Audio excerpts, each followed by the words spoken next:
It was 1914. The First World War had just begun. As Britain's boys enlisted to fight for king and country, one young man was enjoying the attractions of his local fairground.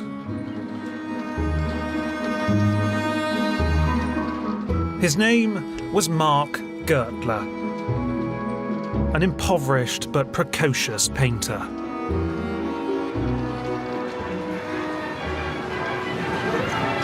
Now he'd come to the fair for some light relief, to escape the hardships of his everyday life and all the incessant talk of the war. But on this visit, he wouldn't find any relief. He would actually be confronted with a dark and brutal vision of the future. As Gertler stood watching the fairgrounds carousel, he had a premonition of Britain trapped in the insanity of a never-ending war. A war that would consume both soldiers and their families, that would transform their hope into horror, and would then spin desperately out of control. But the painting he made was much more than a vision of the Great War. It was a prophecy of the entire 20th century. The ride we couldn't get off.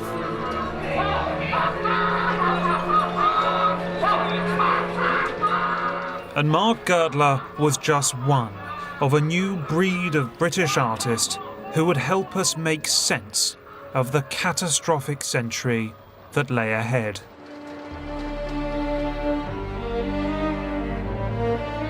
In the early years, when new challenges, new technologies, and new conflicts shattered all our certainties, they taught us how to survive in the modern world.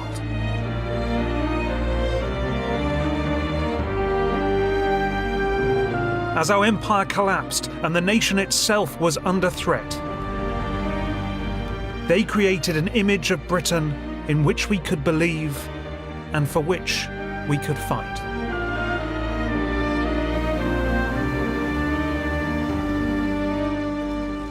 And in the nuclear age, they renewed our faith in the human spirit and gave us hope again for the future.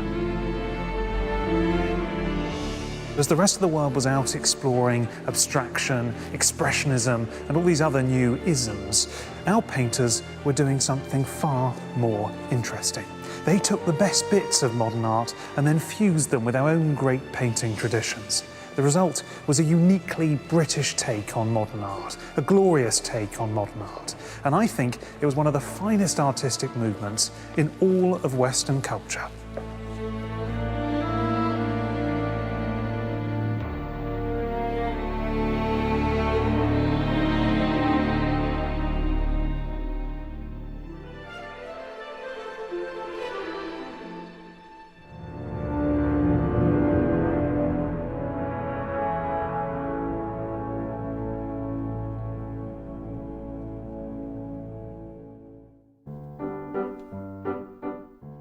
One's life really was that up in the morning and then for a ride in the park.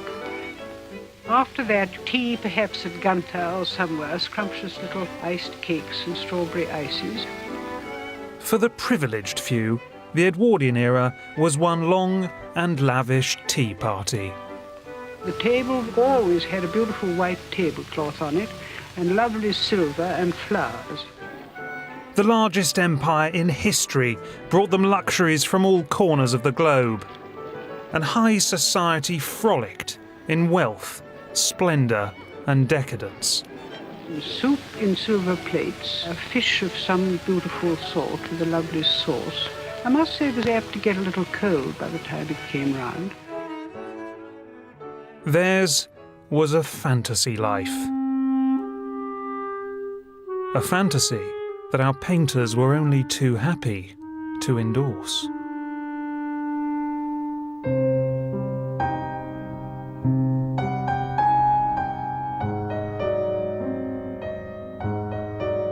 This is a typical example of Edwardian art.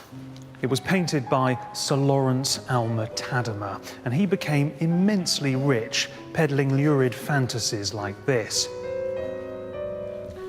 Now, you can see why it was so popular. It's well painted, it's elegant, it's vaguely intellectual but not too intellectual, and of course, it's filled with naked women.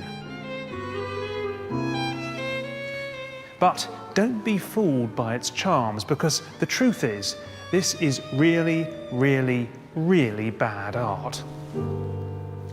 It's reactionary, it's elitist, it's sexist, it's motivated by money alone, and what's more, it was completely out of touch with the realities of modern Britain.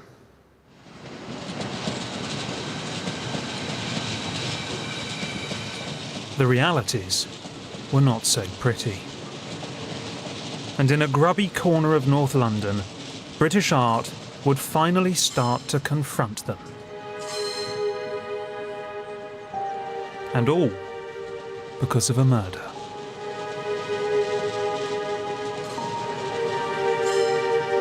It was the morning of September the 12th, 1907.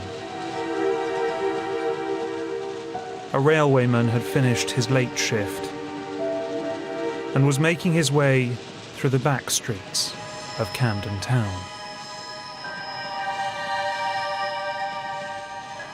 He arrived home to greet his wife. But on this morning, he was greeted with a shock.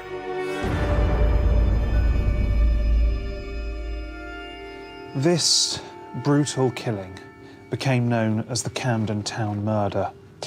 The killer was never found, but that night in September 1907 was a seminal moment in the history of British art, and that's because one painter dared to shock the whole country and paint it.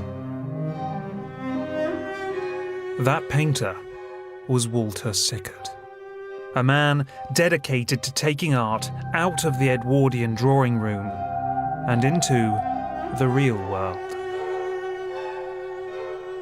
For years, he'd been painting the insalubrious lives of Britain's underclass. A drunkard heads off to the pub. A singer plies her trade in a grubby music hall. And the rowdy crowd heckle from the cheap seats. But inspired by the Camden Town murder, he would make his most audacious statement yet.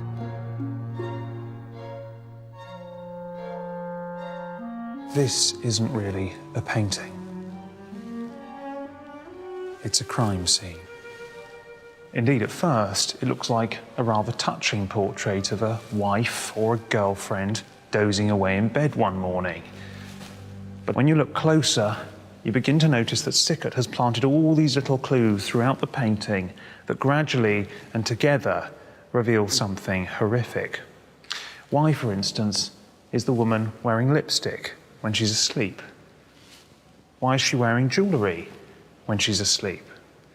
Why is she sleeping naked? And why have the bed sheets been pulled down? And then you get revelation number one. She's not a wife. She's not a girlfriend. She can only be a prostitute. And then you begin to notice more things, strange things. Her cold, yellow-green flesh, the twisted neck. And that's when you get revelation number two. Maybe she's not sleeping at all. Maybe she's dead. And then you've only got one question left. Who could have done this? And that's when you discover the final clue. This. A man's overcoat is on the chair next to her bed. And that means only one thing. The killer is still in the room. And that's when the most awful and devastating revelation of them all strikes you. You are the person in the room. You are the client. You are the killer. And this painting is your viewpoint of a crime you've just committed. You arrive at this painting innocent, and you leave it guilty.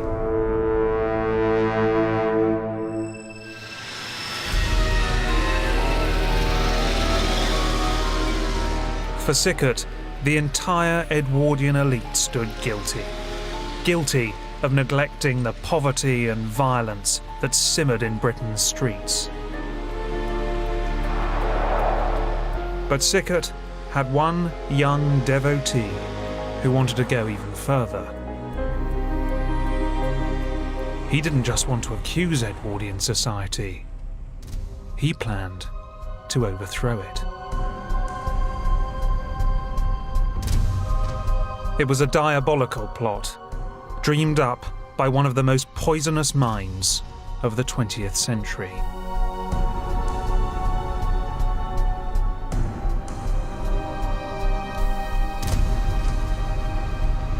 This is the brain of Percy Wyndham Lewis, and it only survives because of a very rare tumour he developed in his pituitary gland that sent him blind and eventually caused his death. But it's a suitably gruesome relic to a very gruesome man. Wyndham Lewis was a misogynist, fascist and anti-Semite who had the dubious honour of writing the very first biography of Hitler and was described by Ernest Hemingway, no less, as having the eyes of an unsuccessful rapist. He was not a nice man, but bad men can be great artists, and Wyndham Lewis's twisted mind was the secret of his genius. Wyndham Lewis was born in 1882 on a yacht somewhere off the coast of Nova Scotia. His mother was English, his father a bigamist, and a veteran of the American Civil War. As a young man, Wyndham Lewis lived an itinerant life, but in 1908 he made London his home. He was entranced by the vitality of the city. Its dazzling electric light, its roaring motor cars, and its towering buildings. Together, they offered the possibility of a mechanical paradise. And Wyndham Lewis began to fantasize about how a new society, governed by machines, could overthrow the stuffy world of the Edwardian elite.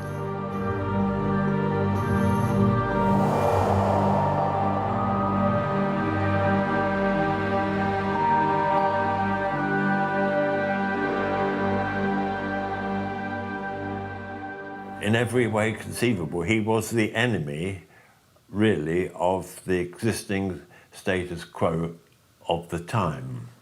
He's attacking everything he thinks is complacent, cant, hypocrisy, people who are idle and lazy in their thought and were frightened of the modern world, frightened of modern ideas.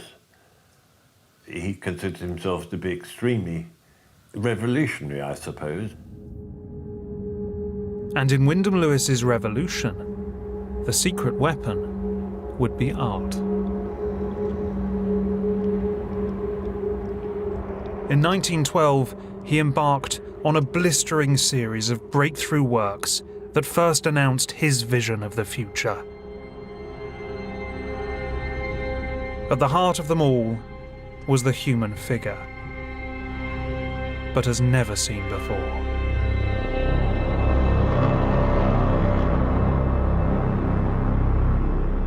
Violent, robotic humanoids are trapped in an angular wilderness.